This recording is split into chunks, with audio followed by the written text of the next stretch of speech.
ছাত্র জনতার আন্দোলনে উত্তরা গণহত্যা ও মানবতা বিরোধী অপরাধের মামলার আসামি সাবেক মেয়র আতিকুল ইসলাম এবং 2 পুলিশ সদস্য সহ 10 জনের বিরুদ্ধে তদন্ত প্রতিবেদন আগামী 12ই মে জমা দিতে নির্দেশ দিয়েছে ট্রাইব্যুনাল।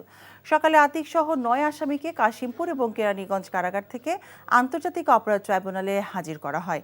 পরে প্রসিকিউশন তদন্ত প্রতিবেদন জমা দিতে সময়ের প্রার্থনা করলে ট্রাইব্যুনাল তা মঞ্জুর করে। এর আগে বিভিন্ন সময়ে ওই মামলায় সাবেক মেয়র আতিকুল ইসলাম সহ 10 জনকে গ্রেফতার দেখিয়ে কারাগারে পাঠানোর নির্দেশ দিয়েছিলেন ট্রাইব্যুনাল। তাদের বিরুদ্ধে আজ তদন্ত প্রতিবেদন দাখিল করতে বলেছিলেন আদালত।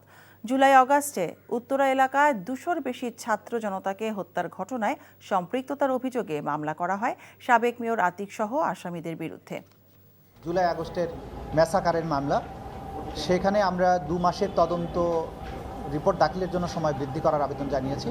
আদালত সেটা মঞ্জুর করে 12ই মে পরবর্তী তারিখ নির্ধারণ করেছেন। ওই একই মামলায় 2 জন আসামি এডিসি ইকবাল এবং ওসি মুজিবুর রহমান উত্তরা পূর্ব থানার সাবেক ওসি, এই 2 জনকে জিজ্ঞাসাবাদের জন্য আমাদের তদন্ত সংস্থার কাছে 1 দিনের জন্য হস্তান্তরের জন্য যে আবেদন ছিল সেটিও আদালত মঞ্জুর করেছেন।